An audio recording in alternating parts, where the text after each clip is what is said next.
Hi friends, welcome back to Karuna's cooking channel. ఈ రోజు recipe 5 నిమిషాల్లో సింపుల్గా తయారు చేసుకోగలిగే బ్రేక్ఫాస్ట్ రెసిపీ చూద్దామండి. ఇది బ్రేక్ఫాస్ట్కే కాదు, లంచ్కి ఇంకా డిన్నర్కి కూడా ట్రై చేయొచ్చు. ఈ వర్షాకాలంలో పిండి రుబ్బడం మర్చిపోయినా కానీ మార్నింగ్ బ్రేక్ఫాస్ట్కి సింపుల్గా 5 నిమిషాల్లో తయారు చేసేసుకోవచ్చు. అటుకుల ఉప్మా తయారు చేయడం కోసం 2 కప్పుల వరకు అటుకులని తీసుకోవాలి. అటుకులు సెలెక్ట్ చేసుకునేటప్పుడు పల్చని అటుకులు ఇంకా దళసరి అటుకులు 2 రకాలు ఉంటాయండి. దళసరి అటుకులు మాత్రమే యూస్ చేసుకోవాలి. తెల్లటి నీళ్లు వచ్చే వరకు 4-5 సార్లు బాగా కడిగేసుకోవాలి. కడిగేటప్పుడు కూడా త్వరగా కడిగేసుకుని నీళ్ళన్నీ పిండేసుకుని పక్కన ఉంచుకోవాలి. ఎక్కువసేపు నానిపోతే పేస్ట్ లాగా అయిపోతుంది. ఇప్పుడు ప్యాన్లోకి 4 టేబుల్ స్పూన్ల వరకు నూనెని వేడి చేసుకోవాలి. నేను ప్రతి వీడియోలోనే చెప్పినట్టే అండి, నూనె అనేది మనకి ఎక్కువ వాడము అనుకుంటే కొంచెం తగ్గించుకుని వేసుకోవచ్చు.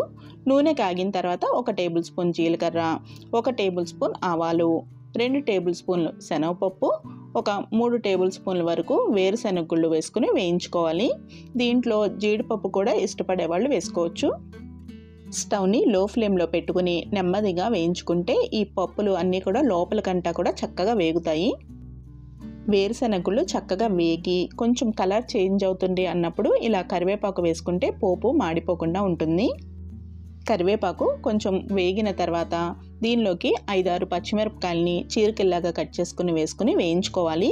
ఈ పచ్చిమిర్చి కొంచెం వేగిన తర్వాత దీనిలోకి అల్లం తురుము వేసుకోవాలి. అల్లం తురుము ముందే వేసాము అంటే మాడిపోతుందండి, అందుకని ఈ పచ్చిమిర్చి కొంచెం వేగిన తర్వాత అప్పుడు ఈ అల్లం తురుము వేసుకోవాలి. ఈ అల్లం తురుము కొంచెం పచ్చివాసన పోయే వరకు వేయించుకున్న తర్వాత దీనిలోకి కట్ చేసుకుని ఉంచుకున్న ఉల్లిపాయ ముక్కలు వేసుకోవాలి. మీడియం సైజ్ 1 ఉల్లిపాయ వేసుకుంటే సరిపోతుందండి. ఉల్లిపాయ ముక్కలు వేసిన తర్వాత పోపులోకి ఇలా 1-2 సార్లు బాగా కలుపుకుని మూత పెట్టుకుని ఉల్లిపాయ ముక్కల్ని మగ్గనివ్వాలి. ఉల్లిపాయ ముక్కలు కొంచెం మగ్గి ట్రాన్స్పరెంట్గా అయిన తర్వాత దీనిలోకి 1/4 టీ స్పూన్ వరకు పసుపు వేసుకుని కలుపుకోవాలి.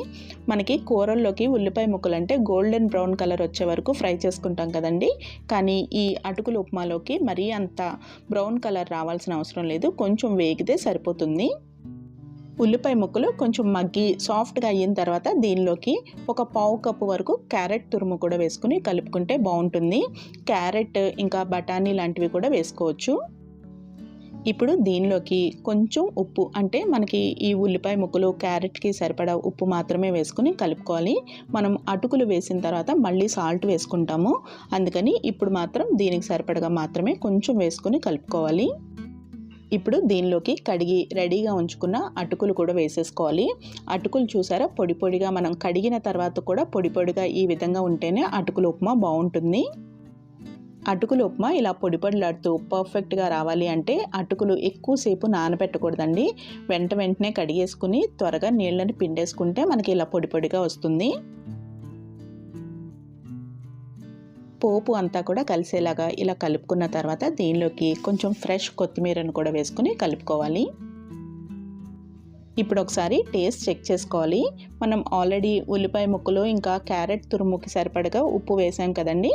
ఇప్పుడు ఒకసారి టేస్ట్ చెక్ చేసుకుని ఎంత పడుతుంది అనేది చూసుకుని దాన్ని బట్టి ఉప్పు వేసుకుని కలుపుకోవాలి. ఉప్పు కలిపిన తర్వాత మళ్ళీ ఒకసారి టేస్ట్ చెక్ చేసుకుని స్టవ్ ఆఫ్ చేసేసుకుని సర్వింగ్ బౌల్లోకి ట్రాన్స్ఫర్ చేసుకోవాలి. ఈ అటుకుల ఉప్మా వేడిగా బాగుంటుంది, ఇంకా చల్లారిన తర్వాత కూడా బాగుంటుంది. మనకి రెగ్యులర్గా తయారు చేసుకునే ఉప్మా అంటే వేడిగా ఉన్నప్పుడే బాగుంటుంది కదండి, కానీ ఈ అటుకుల ఉప్మా అయితే చల్లారిన తర్వాత కూడా ఇదే విధంగా పొడి పొడిలాడుతూ ఉంటుంది. సింపుల్ అండ్ టేస్టీ అయిన అటుకుల ఉప్మా రెసిపీ చూసాం కదండి. మరి ఇలాంటి టేస్టీ రెసిపీస్ మీకు ఇంకా కావాలి అనుకుంటే కరుణాస్ కుకింగ్ ఛానల్ని సబ్స్క్రైబ్ చేసుకోవడం మర్చిపోకండి. అలాగే పక్కనున్న బెల్ ఐకాన్ని ప్రెస్ చేసినట్టయితే నేను ఎప్పుడు వీడియో పెట్టినా నోటిఫికేషన్ వస్తుంది. Thank you for watching Karuna's cooking channel.